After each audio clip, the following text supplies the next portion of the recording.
Bonjour à tous. Au nom de tous mes collègues notaires du Québec, c'est pour moi un grand honneur de m'adresser à vous dans le cadre de la Semaine nationale des dons d'organes et de tissus. Depuis maintenant 3 ans, les notaires du Québec sont très fiers d'être associés à Québec Transplant et au réseau de la santé pour contribuer à sensibiliser la population québécoise à l'importance du don d'organes et de tissus. Notre association à la cause du don d'organes a débuté en janvier 2006. La Chambre des notaires annonçait alors, en partenariat avec Québec Transplant et le ministère de la Santé et des Services sociaux du Québec, la mise sur pied d'un registre des consentements aux dons d'organes et de tissus.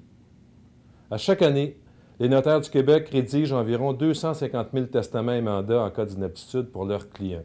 Ces chiffres sont pour le moins impressionnants. Et nous avons réalisé combien il pourrait être utile de profiter de l'occasion pour aborder la question du don d'organes et de tissus avec nos clients et éventuellement recueillir leur consentement. Voilà comment est née l'idée de ce registre. Depuis janvier 2006, les notaires ont ainsi recueilli plus de 375 000 consentements. En fait, c'est le double de l'objectif que nous nous étions fixés lors de la création du registre. Il est important de souligner que ce registre peut être consulté de façon parfaitement confidentielle, 24 heures sur 24, 7 jours par semaine, 52 semaines par année, par les personnes désignées par le ministère de la Santé et des Services sociaux. À ce jour, je peux vous affirmer que le registre a déjà donné des résultats qui ont peut-être contribué à sauver une vie. En effet, environ 1100 certificats de recherche ont été émis et 52 d'entre eux identifiaient un consentement, alors que 5 seulement étaient des refus. On peut sûrement expliquer le succès du registre des consentements par le fait que la rédaction d'un testament ou d'un mandat est le moment tout désigné pour réfléchir à un don d'organes et de tissus. Le climat de confiance qui prévaut entre le notaire et son client au moment de rédiger l'un ou l'autre de ces documents est propice à une telle réflexion et favorise une meilleure compréhension des enjeux liés à ce geste.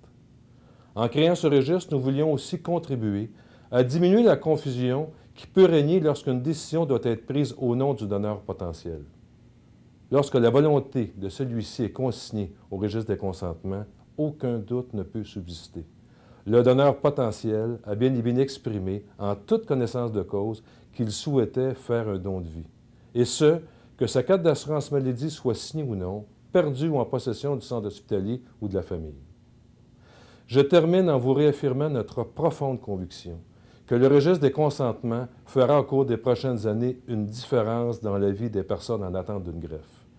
Il contribuera par l'accès à des consentements explicites à réduire le délai pour la transplantation et à faire en sorte que la main du donneur rejoigne plus souvent celle du receveur. Le don d'organes et de tissus, s'il vous plaît, parlez-en à votre notaire.